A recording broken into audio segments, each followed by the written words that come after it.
wat maak jy? Eers nou moet jy gaan sien is hoe prys beweeg van onder na bo en van bo na onder. So voor jy in enige trade of enige investment kan inklim, moet jy eers die trend identifiseer waarin jy is.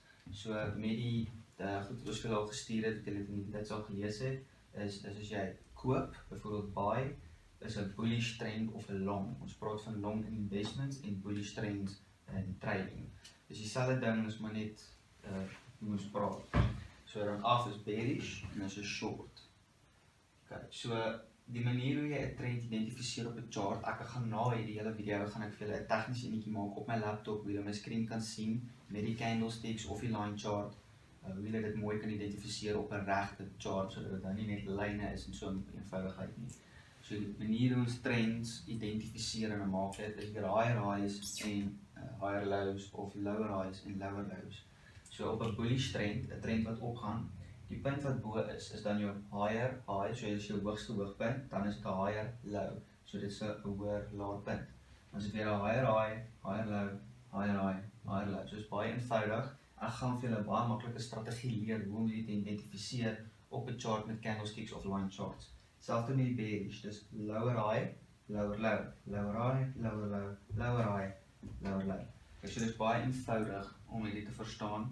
Julle weet obviously dat die markets beweeg nie net in 'n reguit lyn op of af nie. Dit is obviously consolidation of 'n spring op hierso en dan op en af daar. So ek gaan vir julle mooi wys hoe om daai te trade en alles.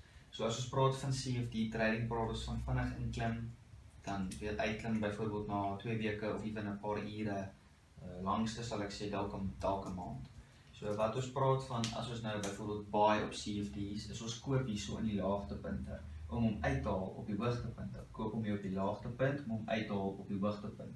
Dan met 'n sell, omdat jy kan CFD's afwaarts ook trade, dan sal jy op die hoogste punt, die lower high, na die lower low toe. Dan maak jy geld op daai.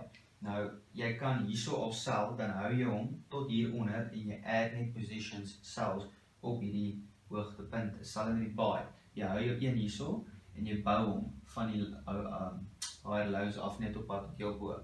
Maar daar's 'n klomp risk management wat ek julle gaan leer hoe om die beste te trade sonder om geld te verloor en dit net die vinnigste te maak vir jouself sonder om te veel posisies op te maak op een trade waar dit confusing raak. So dis bullish en bearish trendlines. Ek gaan nou vir julle die videoetjie wys direk na die ene op my laptop skerm dat julle kan sien hoe ons dit gaan identifiseer, hoe ons dit gebruik en hoe dit lyk in die regte wêreld markets. Maar dit is nie altyd so eenvoudig nie. Daar is soms consolidations wat hy net sal beweeg in 'n reguit lyn. Nou nie reguit lyn nie, maar hy sal so op en af gaan vir omtrent 2 tot 3 dae en dan ewe skielik skiet hy of op of af. So ons noem dit 'n consolidation. So ek sal dit nou met julle ook